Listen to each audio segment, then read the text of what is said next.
Hola, hola, buenas tardes, ¿me escuchan?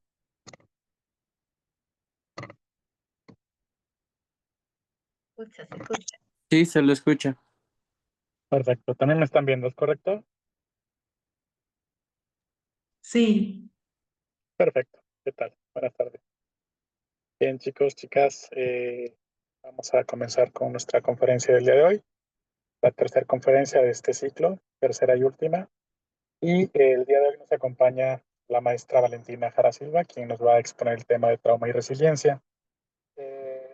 Esta conferencia, en general, este ciclo de conferencias, pues es el preámbulo para nuestro diplomado en terapia breve, de diplomado internacional. En este caso, por ejemplo, la ponente, pues es de el país hermano de Chile y ella va a estar, que nos va a estar platicando acerca de este tema, ¿vale? Entonces, les hemos comentado acerca del diplomado en los anteriores eventos que hemos tenido, pero pues bueno, les recordamos nuevamente que comenzamos el primer fin de semana de agosto. Tenemos promoción especial para quienes están acudiendo o están tomando estas conferencias eh, de 5,000 pesos mexicanos en una sola exhibición o pagos mensuales de 1,000 pesos, ¿vale? 7 pagos de 1,000 pesos. Y pues nada, Valentina, bienvenida. Cedo el micrófono. Gracias por estar esta tarde con nosotros y para poder compartir este tema. Bienvenida, Valentina. Te dejo el micrófono. pero muchas gracias, Jorge. Gracias por la presentación, gracias por la invitación y la posibilidad también de estar aquí aportando en esta tercera conferencia. Ver, ¿me escuchan bien? Sí, sí. Sí, Voy a compartir pantalla entonces. ¿Parece? ¿Damos inicio? Sí, yo creo que sí, damos inicio. Bueno, ya no hablé un poco sobre tu perfil, pero bueno, Valentina pues es experta en psicología clínica y en especial en poblaciones infantes y adolescentes, ¿no? Y tiene pues mucha experiencia también en este tema de trauma y de temas de abuso en menores y pues nos va a estar compartiendo creo que algo sobre este tema, ¿no, Valentina? Tal cual, así mismo, sí. Perfecto. Sí, podemos comenzar, yo creo. Perfecto, muchas gracias, Jorge. Voy a dar inicio entonces a compartir.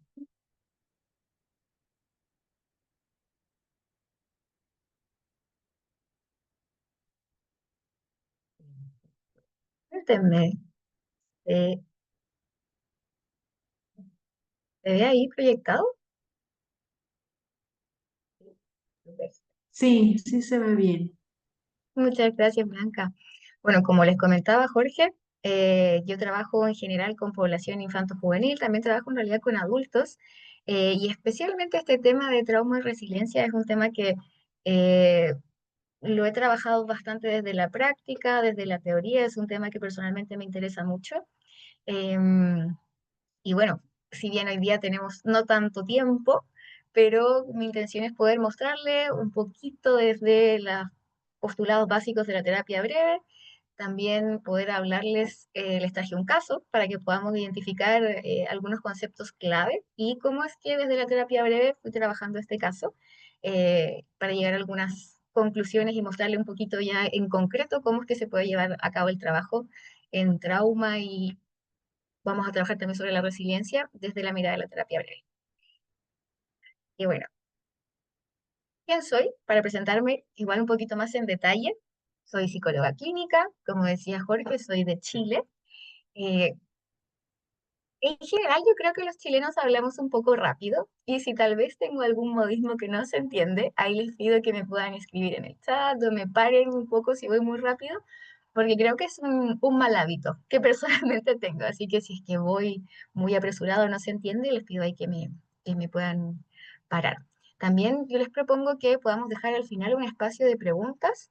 Igual, de todas formas, si quieren ir escribiendo en el chat, después yo lo voy mirando y al final lo vamos revisando para dar un pequeño espacio ahí de conversación o de dudas. Em, y bueno, como les decía, soy psicóloga clínica de la Universidad Andrés Bello. eh, Tengo un diplomado en agresiones sexuales, también en trauma complejo. Como les decía, es un tema que a mí realmente me apasionó desde que estaba estudiando y después al salir en todos los trabajos que he tenido, creo que es un tema que siempre he encontrado muy interesante, desafiante, y por lo mismo es que me ha gustado también ir buscando en distintas teorías. Yo les confieso que mi universidad era desde una mirada más bien psicoanalítica, así que tengo esa formación un poco integrada dentro de mí, pero después me fui desmarcando y empecé a encontrar la terapia breve. em, y ahí, bueno, me fue encantando y hoy en día, si bien no puedo negar estas raíces psicoanalíticas, mi práctica clínica está muy basada en la terapia breve. Yo trabajé en 6 años en el Servicio Nacional de Menores, trabajé en distintos programas que son relacionados con el gobierno, en donde trabajé con distintas problemáticas, mucho relacionado con el trauma, y ya mi último trabajo en estos programas ha sido en un programa de niños, bueno, en realidad adolescentes que cometieron conductas sexuales abusivas. Entonces, también como les comentaba Jorge, el tema de el trauma y el abuso sexual es algo que he podido indagar, que he podido estudiar. No me considero una experta en ninguna de estas materias, pero sí es algo que me interesa y que espero que en esta cortita clase pueda mostrarles un poco de esto y resolver tal vez algunas dudas o que se queden con algún pequeño aprendizaje y bueno, también sobre todo si quedan con más dudas, motivarlos a que puedan integrarse a nuestro diplomado en su segunda versión de terapia internacional, diplomado internacional en terapia breve, donde vemos distintas temáticas. Dentro de esas yo les voy a hablar de trauma, también de abuso. Otra de mis colegas también va a tocar en la temática de trauma, así que invitadas, invitados para que quien quiera profundizar un poco más en esto podamos ahí, puedan participar junto con nosotros. ¿Ya? Actualmente ya no trabajo en el Servicio Nacional de Menores, sino que tengo mi propio espacio terapéutico que se llama el Cobijo con unos colegas. Hacemos supervisiones, hacemos atención clínica, grupos de estudio, talleres, etcétera. Y bueno, también he podido estar en distintos espacios de formación, de aprendizaje aquí con la asociación, así que estoy muy agradecida de poder participar aquí con la asociación en cursos diplomados y en eso me he estado moviendo también en el último tiempo. También pude escribir un capítulo del libro La nueva terapia breve, no sé si lo conocen, muy recomendado. Y ahí pude hacer un pequeño aporte. Así que nada, creo que es un súper buen material también si que ustedes quisieran indagar desde una mirada también bastante práctica. Creo que este diplomado y en general la manera en la que a mí me hace sentido también compartir el conocimiento no solo es desde la teoría, sino más bien desde la práctica. A mí personalmente me pasaba que cuando tomaba cursos, yo decía, ok, qué genial, qué interesante la teoría, pero ¿cómo hago con esto?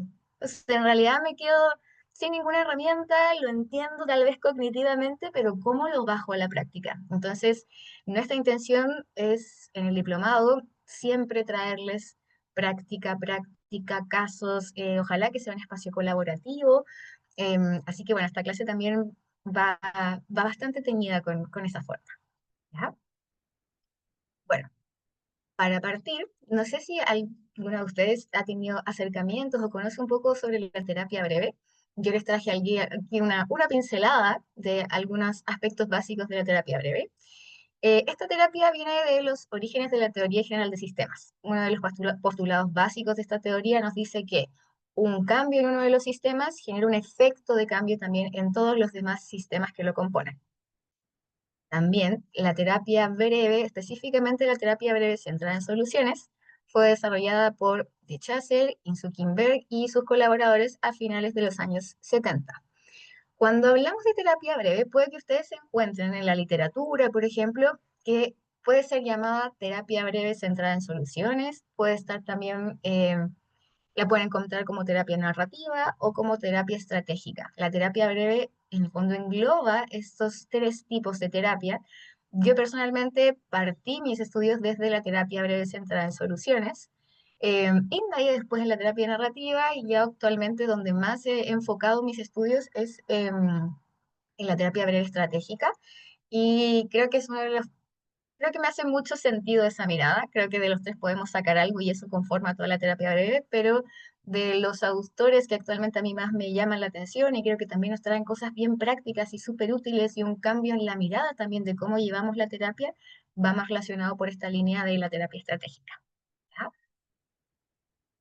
Bueno, ¿qué nos dice la terapia breve? Que es una terapia que está centrada en el presente, no está centrada en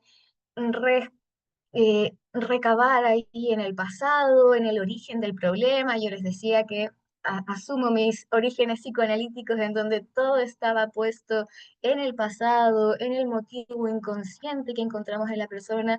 La terapia breve no va desde esta mirada, sino que es una visión de qué es lo que está sucediendo a la persona en este momento presente, en este problema que la persona nos trae, y nosotros podemos conocer este problema a través de las soluciones que las personas de forma innata realizan para poder resolver ese problema. Entonces, lo que nosotros vamos a enfocarnos es ahora en el presente, ¿qué es eso que mantiene el problema? Y a través de las soluciones intentadas vemos más o menos como cuál es el problema y lo vamos conociendo. Es una terapia que también está bastante orientada hacia el futuro, hacia un futuro que es el futuro deseado por las personas. Creemos desde esta teoría que las personas son quienes mejor conocen lo que necesitan, el futuro deseado. No somos nosotros desde un rol de experto quienes les venimos a decir qué es lo que tienen que hacer, cómo es que tienen que hacerlo, sino que es a través de una co-construcción y un trabajo muy colaborativo en donde la persona también se involucra y nosotros estamos, por así decirlo, como desde atrás. Vamos escuchando la narrativa de la persona, cómo es que ella visibiliza su realidad, su problema, identificamos también cuáles son los recursos con los que cuentan, porque sabemos que todas las personas sabemos hacer cosas con aquello que nos sucede y que hemos tenido problemas, muchas veces incluso similares, y ya hemos echado a correr en el fondo distintas estrategias, algunas tal vez más funcionales que otras, pero en el fondo las personas saben también cómo resolver aquello que les sucede y saben hacia dónde quieren ir. Por ende, nosotros escuchamos eso y vamos guiando desde atrás con una terapia más bien, eh, con una dirección bastante clara. Pero en el fondo nos enfocamos en el presente, en qué es lo que actualmente mantiene el problema y eso nos va a decir para dónde dirigirnos. Ajá. Bueno, también dentro de la terapia breve lo que buscamos es un cambio de paradigma en la persona.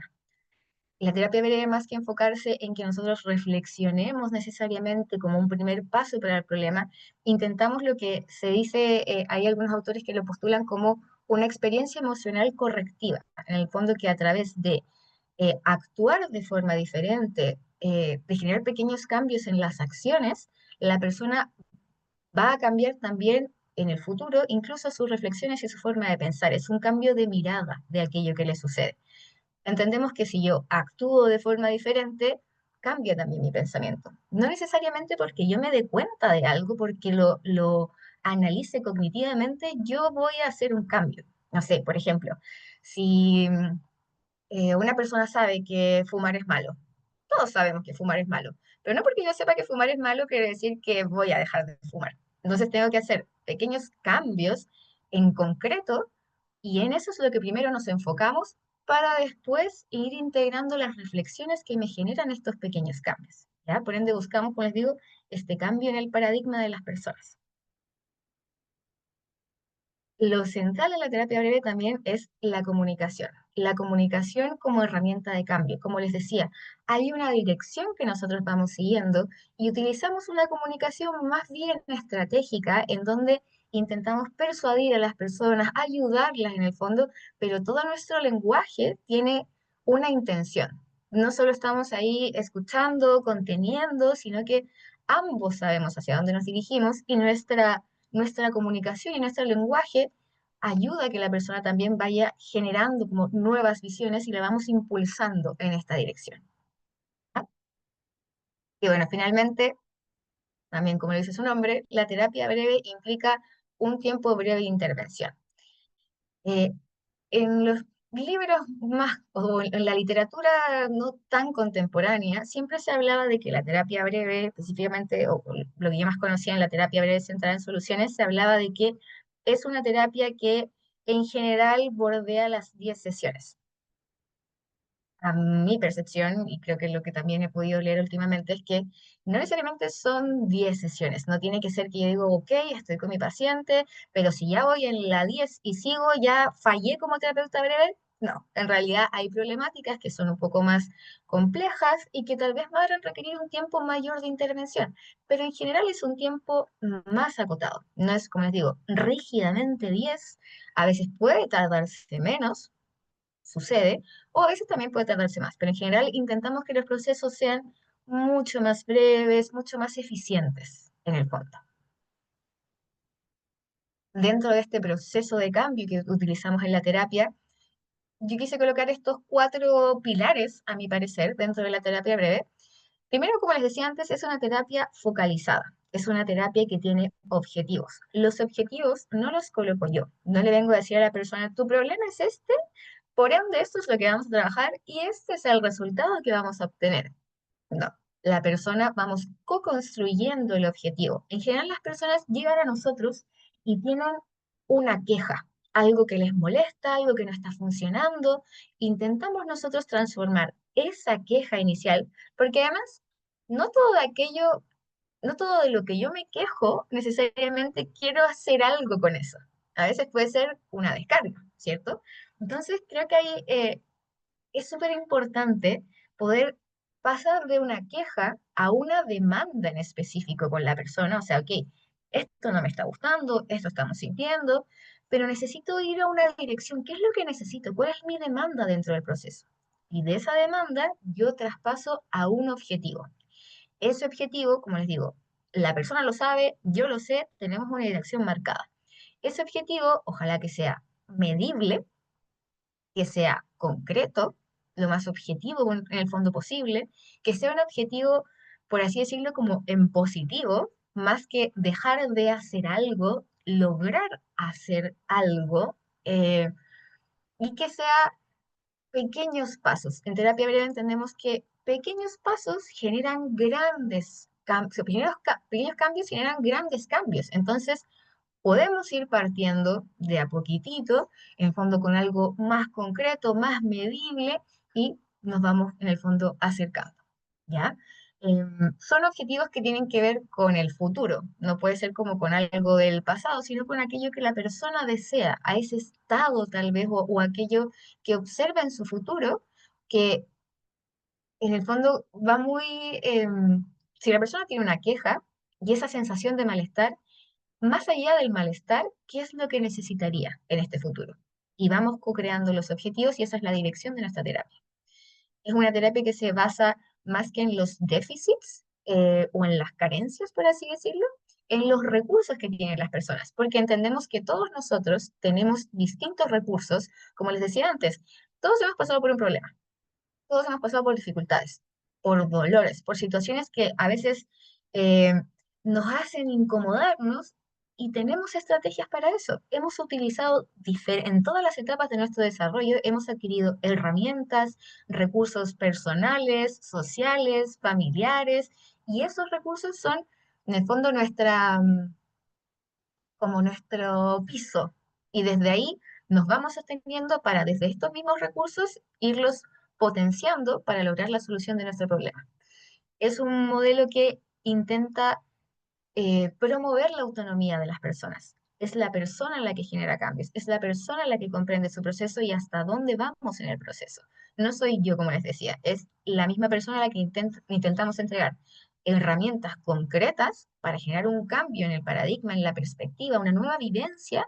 Luego ahí generan obviamente espacios reflexivos y eso hace que la persona en el futuro, cuando quisiera, pueda enfrentar alguna nueva dificultad, también se sienta más capacitada, por así decirlo, de poder ir desarrollando estrategias para todos sus problemas a futuro. No, ahí no se genera como una dependencia en el terapeuta, ¿cierto? Algo que es esencial, yo creo que esto es transversal a todos los modelos de terapia y hay distintos estudios que así lo reafirman, que el vínculo terapéutico es lo central. Eh, los modelos, si bien obviamente toman una parte importante, pero lo central es el vínculo terapéutico. Acá nosotros intentamos que la persona se sienta cómoda, se sienta segura, se sienta escuchada. Nosotros vamos a intentar conocer su forma de ver el mundo, no traerlos a nuestra forma de ver el mundo. Utilizamos su lenguaje, utilizamos lo que para la persona es significativo. Por ende, dentro de especialmente las primeras sesiones, intentamos reforzar muchísimo el vínculo terapéutico porque eso nos puede dar una mayor efectividad en la terapia. Y finalmente, la terapia breve tiene un principio de no patologización. Esto quiere decir que nosotros entendemos que los criterios diagnósticos, si bien existen, son parte del modelo biomédico, no necesariamente los necesitamos para el proceso terapéutico. Muchas veces los diagnósticos son una clasificación de distintos síntomas que engloban, claro, engloban síntomas que pueden tener distintas personas, pero nos perdemos de la vivencia personal específica que tiene esa persona frente a aquello que le pasa. Sabemos también que el lenguaje crea realidades, por ende intentamos no patologizar. Como les decía, no nos enfocamos necesariamente en el déficit, en aquello que no funciona, sino en cómo la persona, de forma personal y particular, se relaciona con su problema y en base a eso vamos buscando distintas estrategias y soluciones basados en sus recursos. Dentro de la terapia breve especialmente, o más que nada se puede encontrar en la terapia breve estratégica, los autores hablan de fases del proceso. ¿Ya? Estas fases no quiere decir sesión 1, sesión 2, sesión 3, sino que tienen que ver con la primera etapa del proceso, la segunda etapa del proceso y la tercera, que tiene, por así decirlo, ciertos objetivos para nosotros como terapeutas, para poder llegar también a un cambio en un periodo breve de atención. La primera fase, esta en general, a mi parecer, es la más importante eh, y comprende entre la primera y segunda sesión en general. En terapia breve siempre se habla que la primera sesión es muy clave.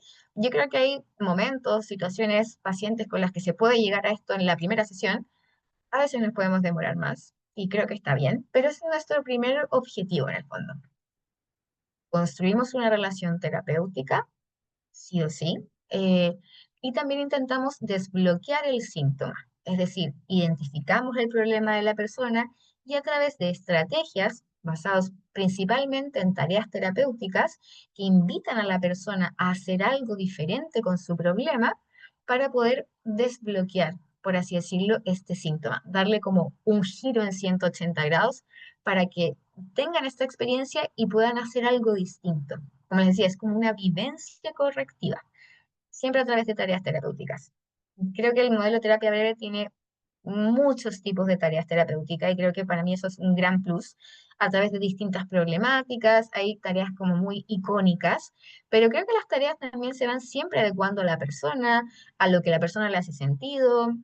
Obviamente ya no vamos a hablar tanto de tareas por una cosa de tiempo, pero eh, creo que es una gran herramienta precisamente para esto, para hacer un cambio en el síntoma más rápidamente.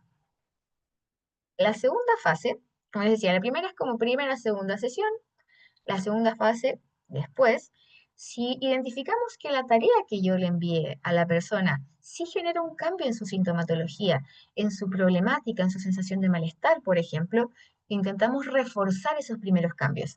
¿Qué fue lo que pasó? ¿Qué fue lo que te generó? ¿Qué fue de esto que hiciste diferente que impulsó un cambio? Y vamos, también podemos dar más tareas terapéuticas en la misma dirección del cambio.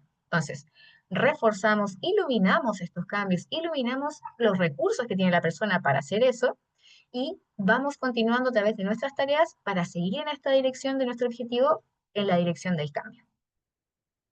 Y finalmente, en la tercera fase, esta fase 2 no sé si yo le pondría como un número de sesiones. Creo que la más como rígida, creo que es la primera fase, como primera y segunda sesión. La fase 2 creo que pueden ser la segunda, tercera, cuarta. Ya la tercera fase tiene que ver con mantener estas mejorías que vamos viendo en la persona, evitar también recaídas. En el fondo aquí viene un proceso mucho más reflexivo, si se fijan. Al principio es más cambios prácticos, mucho más relacionados a los sentidos, a la conducta. Después como que aguantamos esos cambios y seguimos como motivando a la persona. Además entendemos que cuando nosotros vemos cambios, también nos motivamos para seguir cambiando. Entonces ahí es lo que más anclamos. Y ya en la tercera fase viene mantener la mejoría, ver qué me llevó a este problema para evitar recaídas, en el fondo como de ir, que la persona se vaya dando cuenta en algo más cognitivo de todo eso que lo llevó acá.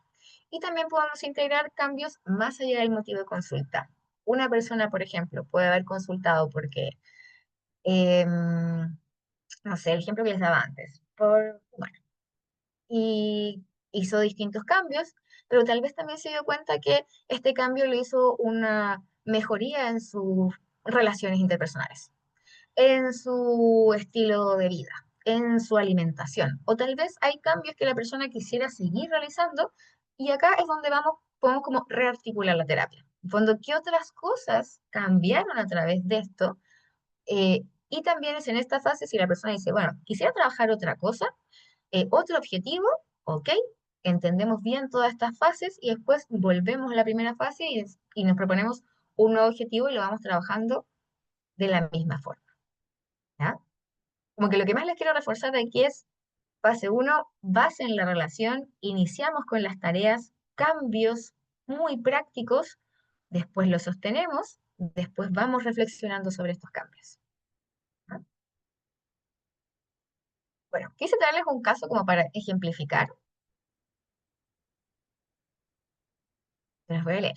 Hilda, de 16 años, llega a sesión acompañada con su madre, siendo derivada por su psiquiatra, ya que presentaba decaimiento, desmotivación, pesadillas, insomnio y ansiedad. En la actualidad se encontraba sin poder asistir a clases, ya que no lograba permanecer todo el día en su jornada escolar. La madre comenta que hace un mes aproximadamente, la hermana menor de Hilda devela una situación de abuso sexual vivida por parte de su tío materno. Posteriormente, ella refiere también haber sido víctima de estos abusos. Hilda ha tenido reiteradas ideas de muerte, según lo que ella me comenta, siente muchas emociones que no puede contener, refiere que tiene recuerdos que la persiguen todo el tiempo.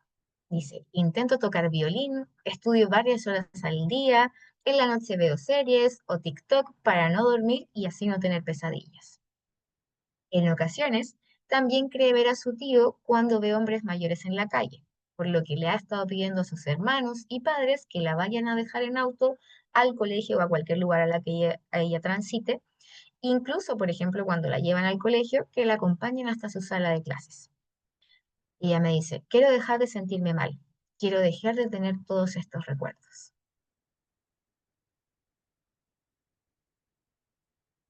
Algo que yo creo que se hace evidente en su narrativa es que hay presencia de dolor emocional, ¿no?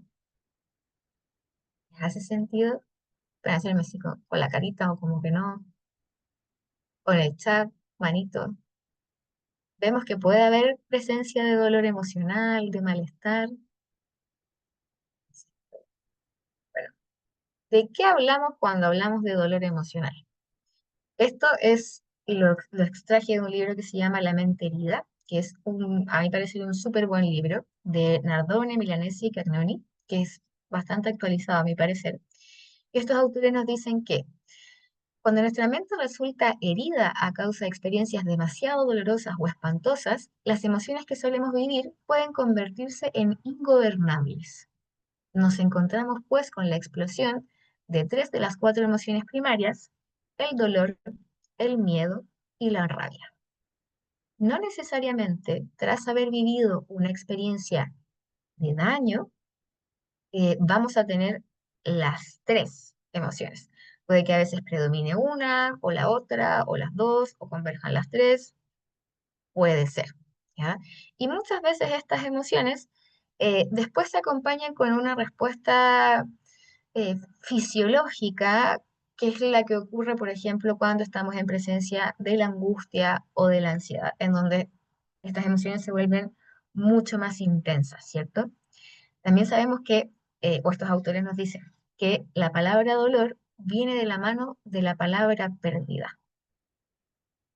Hay bastantes vivencias dolorosas que generan una sensación de pérdida de una persona, por ejemplo, de pérdida de mi sensación de confianza, de pérdida de mis espacios seguros. ¿Ustedes creen que Hilda tuvo alguna experiencia de pérdida? Pueden comentarme en el chat. ¿Habrá perdido algo a través de esta vivencia de abuso sexual que ella sufrió? Gabriela dice, perdió la confianza. Totalmente. ¿Alguien más? ¿Creen que pudo haber perdido algo? La seguridad.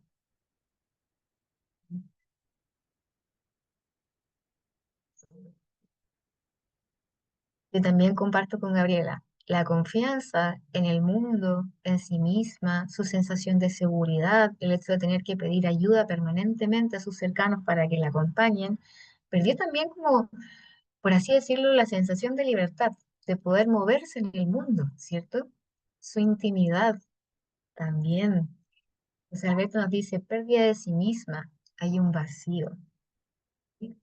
Perfecto. O sea, en el fondo la pérdida no siempre es de algo tangible como una persona. A veces se pierden aspectos como lo que ustedes mencionan y eso es tremendamente invalidante y difícil en el fondo de sostener. A veces puede ser un dolor intolerable, a veces ocurre en las personas con trastorno de estrés postraumático que esta vivencia de dolor insoportable o intolerable viene cada vez que aparece un recuerdo, como le pasaba a Hilda, ¿cierto? En el fondo ella decía, quiero que dejar de pensar en estas cosas, porque en el fondo cada vez que viene este recuerdo, su sensación, las emociones que experimenta son exactamente las mismas que ella vivió en esa situación, en ese evento. O en realidad fueron varios eventos, pero en el fondo es como que el cuerpo queda un poco anclado a esa vivencia. Y muchas veces todo el entramado, toda la vivencia de la persona llega incluso a organizarse en base a la vivencia y a las huellas que deja esta vivencia. O sea, el estar en la calle, ir al colegio, permanecer en el colegio, las actividades que realiza, el poder dormir, todo estaba organizado en el fondo en función de la vivencia y las huellas que fueron dejando en términos del dolor emocional que ella estaba experimentando. ¿Ya?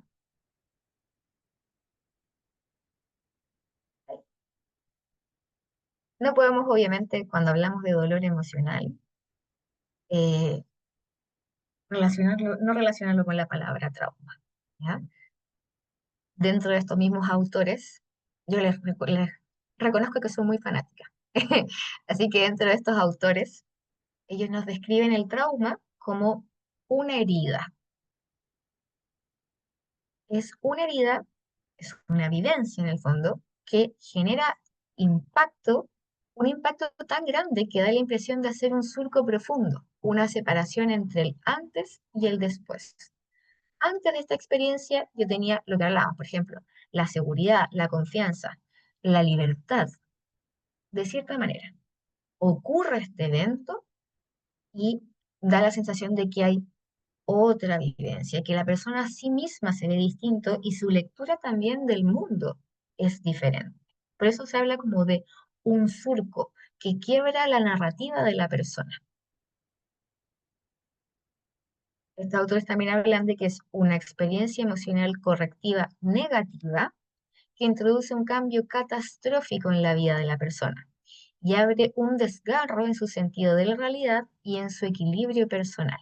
Yo les hablaba de experiencias emocionales correctivas cuando hablábamos de las tareas terapéuticas y cosas así, porque en el fondo son actos, vivencias también, que generan un impacto tan grande que introduce unos nuevos significados también para la persona. Acá habla de que se introduce un cambio que se siente como catastrófico, en donde es muy difícil volver como a construir, incluso a movilizarse dentro del mundo de la misma manera de la que lo hacíamos anteriormente.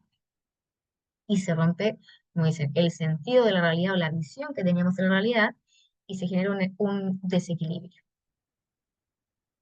También lo describen como un momento dramático de ruptura en su autobiografía, a la que permanece clavada como suspendida en un pasado eterno, sin posibilidad de continuar en el presente, hacia su futuro. Porque en el fondo la persona queda anclada a la evidencia y se revive. Y les decía, pasa mucho en el trastorno de estrés postraumático, que la persona que está en el presente, hay distintas situaciones que, por así decirlo, gatillan una un revivir de los recuerdos del pasado y por ende revivir el dolor emocional y todas aquellas sensaciones y percepciones que experimentaron durante esta vivencia. Entonces queda un ancla en el pasado y es muy difícil poder tener miras hacia el futuro o incluso estar viviendo el presente. Hay un paper que a mí me gusta mucho también, que habla de trauma y abuso sexual. Y bueno, acá habla también de que es una experiencia que constituye una amenaza para la integridad de la persona. Trauma implica eso. Cualquier tipo de vivencia, en el fondo el trauma es la huella, ¿cierto? Pero es una huella asociada a cualquier tipo de vivencia que constituye cualquier tipo de amenaza para nuestra sensación de integridad, para nuestra sensación de seguridad. Si se fijan, pueden ser muchísimas situaciones. Y una situación que tal vez para una persona, eh, por ejemplo, un abuso sexual no es en sí un trauma. El trauma es la consecuencia que queda luego de esta vivencia, que puede ser particular para cada persona y genera un impacto, sé que es muy difícil decir si mayor o menor, pero diferente para cada persona, ¿ya? Está asociada con una vivencia de caos y una vivencia de confusión que fragmenta el recuerdo, genera una sensación de que es un absurdo, sensación de horror, de ambivalencia, una sensación de que es algo desconocido. En el fondo existe mucha confusión, por eso muchas veces también se habla de que es difícil que pueda ser puesto en palabras o que sea representable, que se pueda explicar, porque ni siquiera para la misma persona es posible poder comprenderlo. Yo me acuerdo, tenía un profesor en la universidad que nos decía que cuando uno experimenta una situación de trauma, es como que en ese mismo momento, eh, como que yo no estuviera hablando un nuevo lenguaje para el cual no tengo un diccionario para entender. Todo genera un caos. Entonces, luego de que yo viví la experiencia, puedo recién empezar a comprender y es como que ahí puedo decodificar, como que puedo tener acceso al diccionario. O sea, si a mí ahora me hablan en chino, yo no entiendo nada. Entonces digo, ¿qué es esto? No puedo hablar, no puedo interactuar, no puedo contarlo, no puedo entender lo que está pasando. Obviamente eso genera una sensación también de horror. Obviamente le estoy poniendo un ejemplo muy burdo, pero luego de que yo tengo el acceso a la palabra, a entender, a procesar, es que yo también puedo integrar la vivencia, ¿ya? Pero sí, se tiene un carácter incontable, incomprensible para los demás. Quiebra una o más de las asunciones básicas de la seguridad. Uno de ustedes también decía, se quebró la seguridad de Hilda, su sensación de seguridad, la seguridad del ser humano, del control sobre la propia experiencia de vida y la confianza en los otros y en el mundo. ¿Qué nos dice la terapia breve? ¿Qué es lo que nos propone en el fondo? La terapia breve nos dice que lo que podemos hacer frente al dolor emocional, frente a una vivencia de trauma, es invitar a la persona a atravesar el dolor. Invitar a la persona que hay que vivenciar el dolor como un momento fundamental de la cura. Esto evidentemente es muy contraintuitivo, porque todas las personas cuando sentimos dolor, lo que más queremos es alejarnos del dolor. Cuando alguien te dice, no, mira, enfrentémoslo, miremoslo, siempre diría, mira, no, es como una pelota que quema de los que todos nos queremos deshacer, ¿cierto? Pero entendemos desde lo que nos plantean estos autores es que para poder atravesarlo, para poder hacer algo también con este dolor y no quedar atrapado en esta vivencia más relacionada con el pasado, es que tenemos que poder vivirlo, mirarlo, experimentarlo, con todas estas emociones que pueden estar, que a veces, como les decía, pueden aparecer estas tres, pueden aparecer más, aparece una, luego aparece la otra, pero poder mirarlas. Desde la terapia breve también, especialmente Nardone, habla mucho de que está este mito de que las emociones hay que descargarlas como que fuera una válvula o que hay que controlarlas para que no se nos desorganicen. Y en realidad, más que eso, este autor postula de que tenemos que intentar gestionar la emoción, aprender a conocerla, aprender a, como si fuera un tigre que tenemos en nuestra habitación, del cual evidentemente queremos arrancar, pero poder mirarlo, mirar qué nos trae, qué nos muestra en el fondo, como dicen ellos, vivirlo plenamente, penetrar en el dolor, sentirlo, experimentarlo y sufrirlo, ya que gracias al dolor, la herida se puede convertir en cicatriz. Nos sucede también cuando nos hacemos daño, o sea, cuando tenemos una herida. ¿Qué pasa si yo tengo una herida y bueno, no sé, me caí y tengo una herida y esa herida la escondo, no la miro más? Yo necesito ¿qué me puede pasar? Se me puede infectar la herida, me puede empezar a doler, se puede empezar a agrandar, ¿cierto? Yo lo que tengo que hacer es poder mirar la herida, limpiarla, que me va a doler, curarla, que también me va a doler, y convivir con este dolor, para que luego de que este dolor esté ahí, probablemente va a ir disminuyendo. Y esa herida finalmente va a poder tener la característica de cicatriz.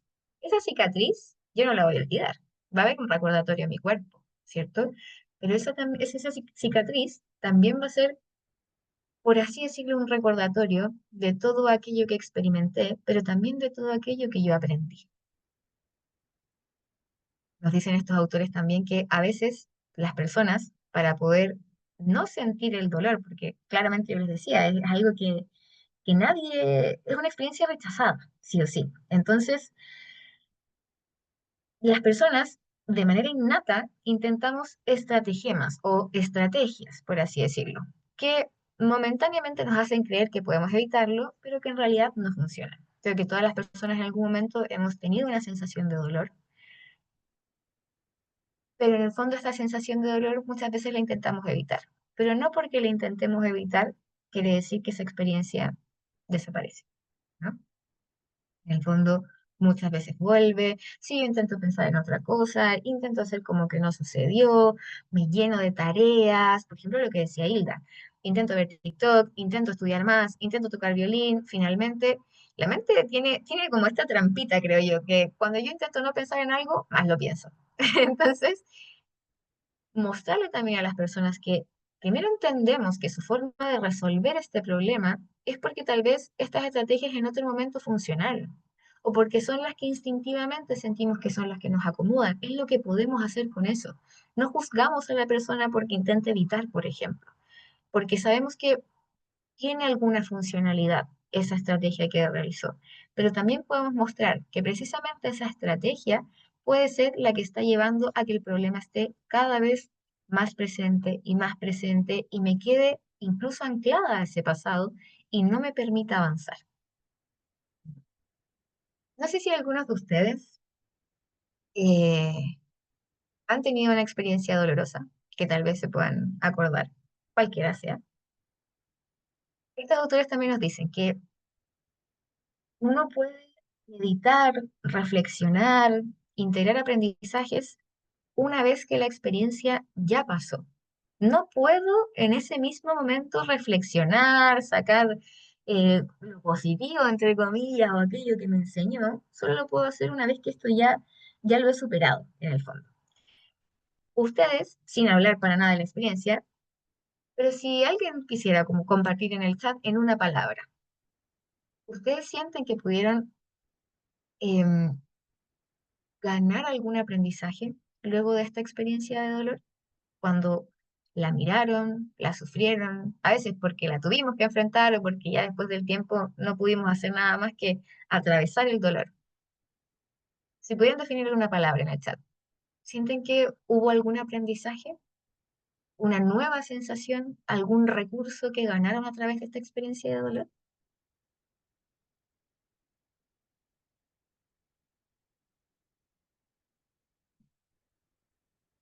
Puede ser cualquier recurso, cualquier habilidad, cualquier nueva característica que identificaron en ustedes mismos a través de a través de una situación de dolor.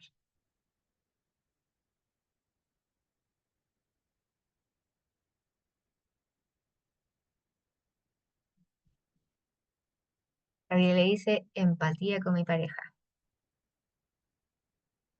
Tenía, dice, sí, pero cuesta mucho recuperar esa herramienta. ¡Ay! Es terrible. En el fondo es un proceso, como dice, tremendamente doloroso y por eso que nosotros lo evitamos, ¿cierto? Cuesta mucho. Alberto dice resiliencia. Recuerdo uno más el dolor.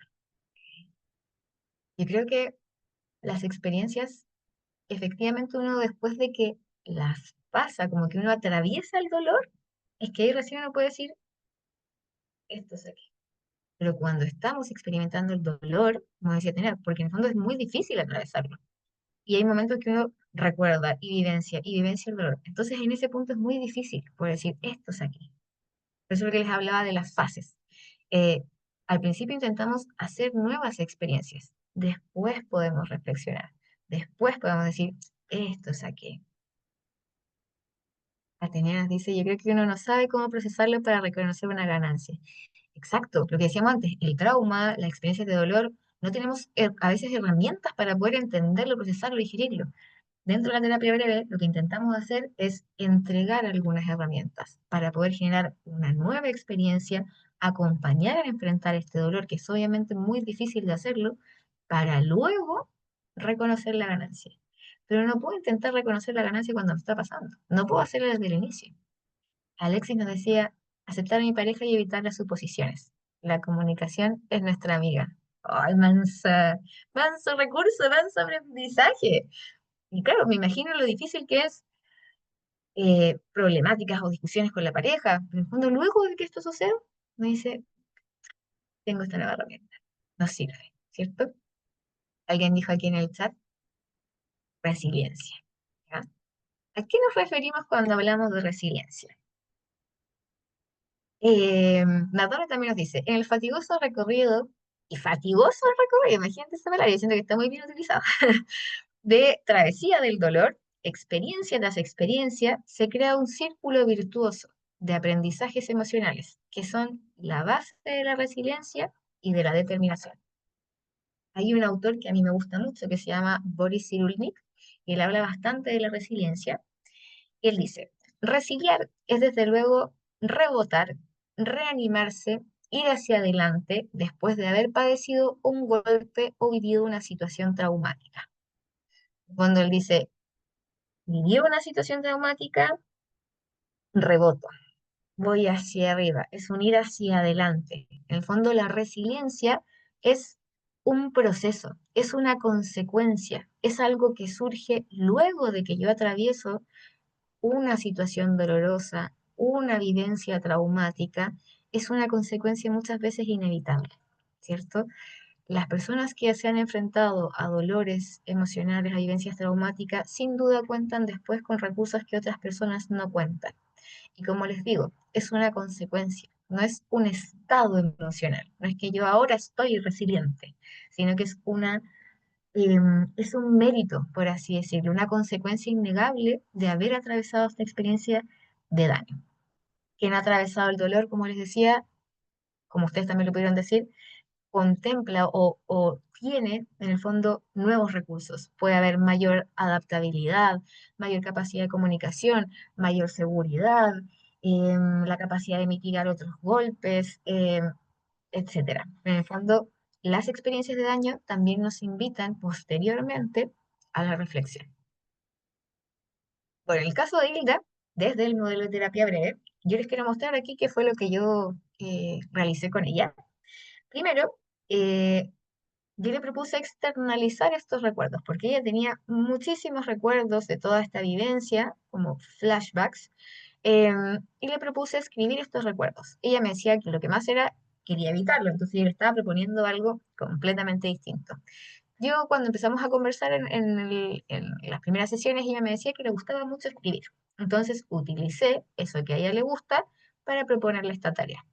Yo le explicaba, en el fondo, todo lo que les expliqué anteriormente, esto de la importancia de atravesar el dolor, que sé que es una tarea muy difícil, pero que sin duda nos iba a traer grandes beneficios. Entonces, le propuse que una vez al día, en un momento determinado del día, utilizara 10 minutos para poder escribir eso que se le venía a la cabeza, estos recuerdos que en el fondo de una forma igual estaban, pero sin control. Entonces yo le proponía un momento específico en donde ella pudiera tomar un poco más de control y decir, es en este momento en donde lo voy a desplegar, como que tome un poco de control sobre esos síntomas, ¿ya? Entonces, ¿qué recuerdos, sensaciones, pensamientos de esos que vienen sin control? Hay una tarea muy conocida en terapia breve que se llama la novela del trauma, que es algo similar. En el fondo le pedimos a la persona también que diariamente pueda escribir aquellas, em, todos los recuerdos que tenga de la vivencia.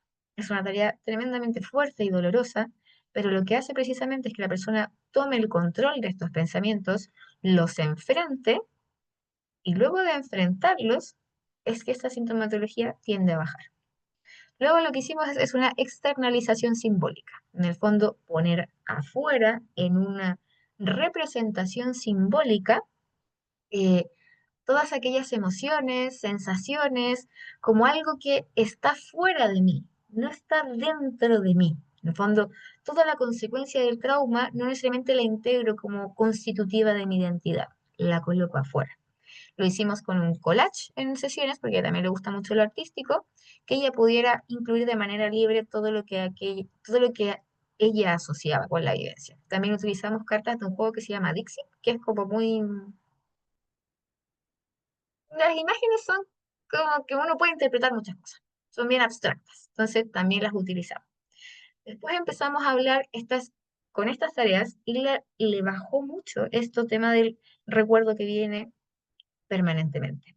Eso nos permitió ver de forma como más pura, por así decirlo, otras emociones que ya, esto de emociones que están todas revueltas y no las comprendo, luego de que trabajamos en estos pensamientos intrusivos, pudimos identificar que había ansiedad, que había temor a enfrentar muchas situaciones, ¿cierto?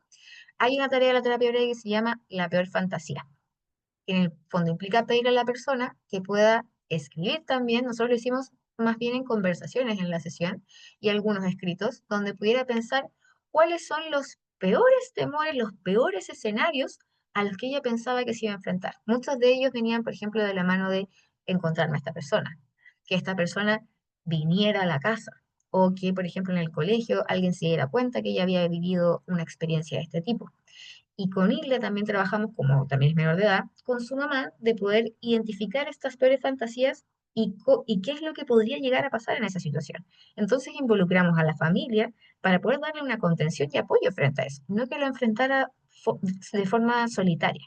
Entonces también ir pensando en estos peores escenarios, ella misma empezó a identificar, bueno, igual haría esto, pido ayuda a esta persona, me defiendo de tal manera, o digo, no quiero hablar de esto. Cuando ella sola fue desarrollando como una mayor sensación de poder enfrentar esto. Empezamos a medir con escalas, con la escala del 1 al 10 en términos de la ansiedad, donde 10 ha sido tu peor momento, ¿dónde te encontrarías hoy? Y eso lo fuimos midiendo también sesión a sesión. Identificamos después mucha presencia de la rabia. Entonces ahí, esta fue un ejercicio que en realidad ella creó. Ella me decía, hay momentos que me doy cuenta que cuando estoy en el espejo, porque tenía un espejo muy grande en su pieza, yo empiezo a decirle cosas a mi agresor. Y decía, ok, entonces hagamos una cita con la rabia. Porque además la mamá me decía, está muy irritable, está muy enojada, se está desquitando con todo en la casa. Entonces dijimos, bueno, hagamos tiempos también con la rabia. Y ella me decía, ya. Y bueno, la verdad es que estas citas con la rabia eran momentos, no fue tan estructurado como hacerlo todos los días, sino más bien cuando ella sintiera que era necesario. Y lo hizo creo que muy seguido. Y era enfrentar, decir cosas, decirle todo lo que no había podido decirle, encararlo. Ella estaba atravesando por un proceso judicial en donde había una medida de alejamiento, o sea, cero posibilidad de que ella se encontrara a su agresor o que pudiera esto llegar a hacerlo en la vida real.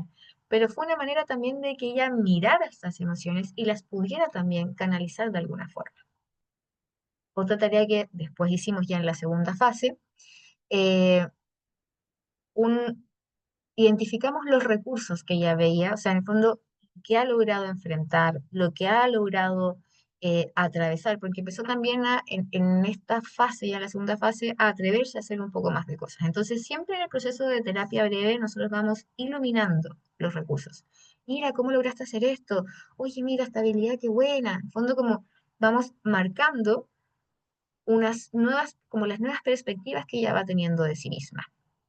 En cuanto a la angustia, también intentamos hacer tareas que tenían que ver con su visión de futuro, sus deseos sobre el futuro.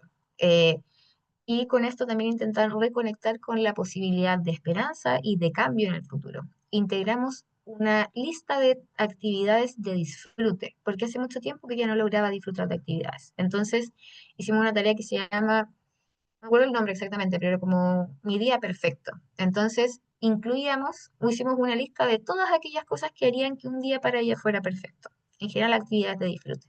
Entonces, íbamos incluyendo como tarea al menos una actividad de estas, porque también su sintomatología iba bajando. Apareció también la culpa, porque como yo les comentaba, su hermana pequeña también develó la situación de abuso. Y ella pensaba que si es que ella lo hubiera dicho antes, su hermana no lo habría sufrido. Entonces utilizamos el recurso de las cartas para poder también ir enfrentando esta sensación de culpa que creo que fue una de las cosas que también más le fue difícil. Y bueno, esta también es otra estrategia de Yvonne Dolan, que ella habla bastante respecto del abuso sexual. Se llama El yo más viejo y sabio. Y esto dice así. Imagina que ha madurado hasta convertirse en una anciana sabia que está mirando hacia atrás, a este periodo de su vida. ¿Qué cree usted que esta anciana maravillosa, sabia, le sugeriría para que usted se ayudara a pasar esta fase actual de su vida? ¿Qué le diría que recordara? ¿Qué le sugeriría que fuera más útil para ayudarse a sanar el pasado? ¿Qué le diría para reconfortarla? ¿Tiene ella algún consejo respecto a cómo debería ser la terapia para que fuera más útil y de más ayuda? Y esta también fue una de las actividades que no fue exactamente así como yo la dije, pero era una idea más bien similar, que fuimos como en el último proceso de de la segunda fase. Y bueno, como les decía, en la tercera fase, más allá del dolor, empezamos a hablar de más lo reflexivo, qué es lo que ella había aprendido de este proceso, la toma de conciencia de cuáles fueron las circunstancias que posibilitaron la agresión, la responsabilidad puesta en el agresor, la sensación de justicia, sensación de verdad. Hilda es una paciente que ha llevado 2 años y medio en un proceso judicial, donde todavía no se resuelve nada. Entonces, imagínense su sensación de injusticia. A nivel familiar también, generar roles protectores, la recuperación de lugares en el colegio, en la casa, por ejemplo, de su abuela, donde ellas sentían que no podían estar porque esta persona podía llegar, siempre todo de la mano de lo judicial. Hablamos de educación sexual integral, la identificación de vínculos bien tratantes, de señales también que son de peligro, porque creo que parte de lo que nos deja el dolor también es la capacidad de identificar aquello que es desagradable, que es peligroso, y eso también queda como una evidencia. Identificamos finalmente con Hilda aquellos, ya en la última fase, cuáles son sus nuevos recursos. Ella destacaba la cercanía que tenía con su familia. Ella en su colegio era delegada de salud mental, entonces estaba encargada de acompañar a distintos estudiantes cuando tenían alguna vivencia de daño, de malestar, de bullying, y ella era como vocera de estas situaciones. Se disminuyó el nivel de autoexigencia que ella tenía consigo misma en términos de lo escolar. Ella hablaba mucho y empezó a leer mucho también desde una postura ética frente a la violencia, límites, comprendió también límites para sí misma, para los otros, y una sensación de valentía en muchas circunstancias que ella ya estaba con mucho temor y que, como habíamos visto, las evitaba. Bueno, quería cerrar con esta cita, ya estoy justito, es una cita también que me gusta mucho, que dice, vemos pues que las heridas producidas por la vida, gracias también a un puntual acompañamiento terapéutico, pueden transformarse de fragilidad en puntos de fuerza que nos ayuden a afrontar mejor los desafíos futuros. Al final del viaje, no solo habremos acompañado al otro a atravesar el dolor, sino que lo habremos conducido a evolucionar y desarrollar su propia resiliencia. Y en esta experiencia recíproca, no habremos podido evitar nosotros también hacer lo mismo. Y les decía, creo que es muy difícil el camino hacia el dolor, pero a través de un acompañamiento creo que pudiera llegar a ser más llevadero. Uno jamás creo que va a decir, qué bueno que me pasó esta experiencia dolorosa, pero sí tal vez uno puede llegar a pensar, o yo lo he escuchado en otros pacientes, decir, bueno, esta experiencia igual me dejó cosas. No, como les digo, jamás me alegra de que haya pasado, no la agradezco, pero sí puedo rescatar aquello que puedo rescatar nuevos recursos, puedo sacar un aprendizaje que esto sí me va a servir para el futuro. ¿Cierto?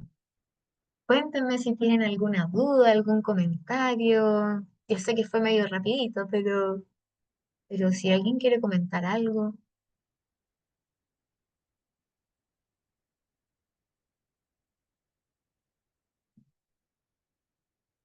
tiene alguna duda. Venga.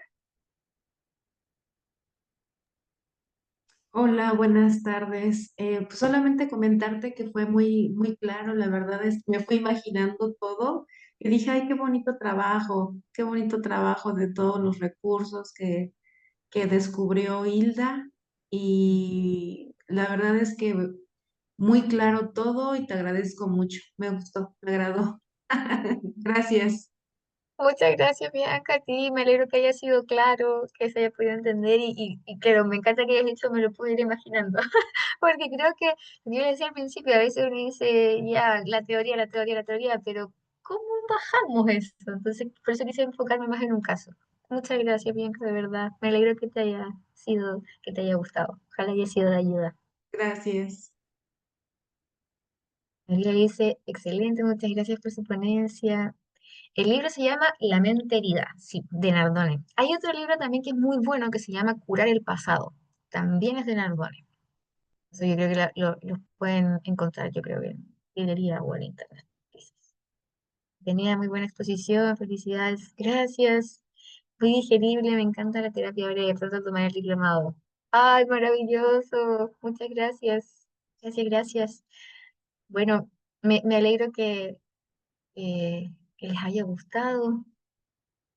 Obviamente que yo los dejo, las dejo más que invitadas. Vamos ahí en el diplomado profundizar muchísimo más en todos estos temas. Esto fue, pero así, chiquitito.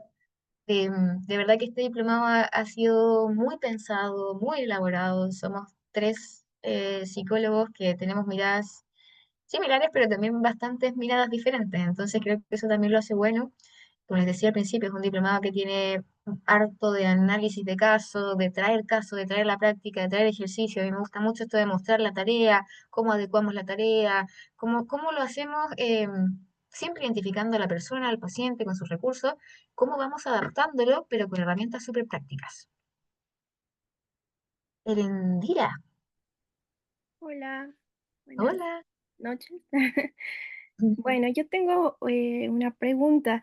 Al inicio de la sesión se mencionó la terapia de aceptación y compromiso, que también va de la mano con la terapia breve.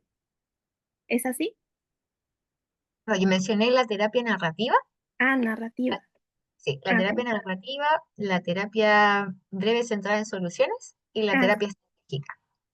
entonces, por ejemplo, la terapia breve tampoco va relacionada con la terapia centrada en la compasión.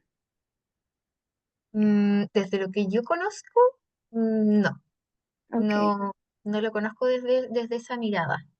Lo que pasa es que yo, bueno, sé muy poco de terapia breve, por eso es que eh, Mm, decidí meterme a estas sesiones para tener como más claridad en este enfoque.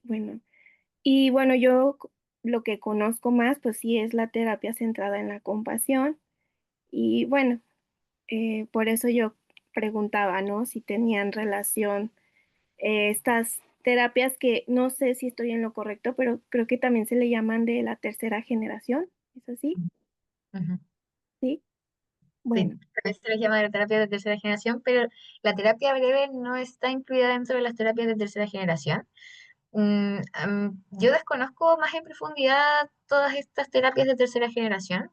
Em, yo sé que la terapia de compasión yo la he visto mucho en literaturas relacionadas al trauma. Entonces quizás por eso también como ah, que nos exacto. podía sonar, ¿cierto? Sí, exacto, sí. Sí, hay mucho de eso, pero en el fondo no, desde lo que yo sé, es que no está relacionada con la terapia breve. Ah, ok. Bueno, gracias. No, gracias a ti.